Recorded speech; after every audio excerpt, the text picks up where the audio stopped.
Now to the Middle East, because there's been plenty playing out in Gaza and linked to it in Washington and Australia. First up, the Israeli Defence Force has revealed that it's recovered the bodies of 5 more hostages. It's understood all were taken hostage from Israel by Hamas on October the 7th last year, that day of infamy. They were taken to Gaza alive, but have since been killed and were recovered near Khan Yunis. They are Oren Golden, Maya Goran, Ravid Katz, Kirill Brodsky and Toma Armas. May they rest in peace. There are still 120 hostages unaccounted for. That's why I wear this badge every night.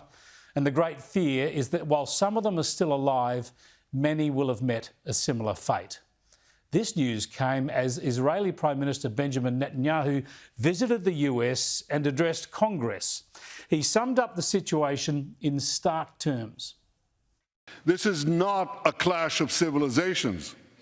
It's a clash between barbarism and civilization.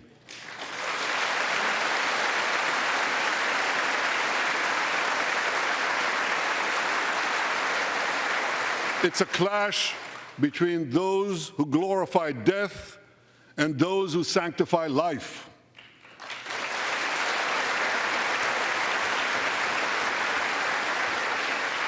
For the forces of civilization to triumph, America and Israel must stand together.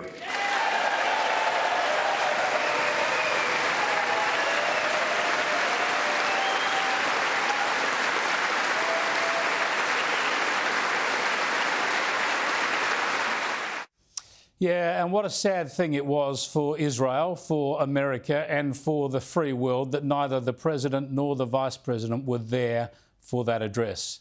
In fact, many politicians boycotted the event and activists, of course, deliberately set out to upstage it with their pro-Palestinian, pro-Hamas and anti-Israel protests. Yet, incredibly, as this plays out, our own government has taken action imposing sanctions against individuals and a youth organisation in the Middle East. This action by Foreign Minister Penny Wong was not taken against any Hamas or other Islamist terrorist group. It wasn't taken against a nation like Iran that supports terrorism. No, it was taken against settler activists in Israel. We've made this decision because it's the right thing to do. Settlements in the West Bank are an impediment to a two-state solution. This is a disgraceful action from a government that for months and months has done nothing to stamp out anti-Semitism and hate preachers here in Australia, but now it interferes in Israel as an obvious sop to radical leftists and pro-Hamas activists here in Australia.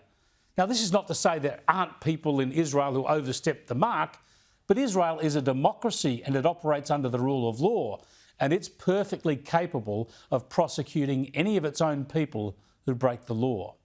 Australia needs to stand firmly behind Israel, and it isn't.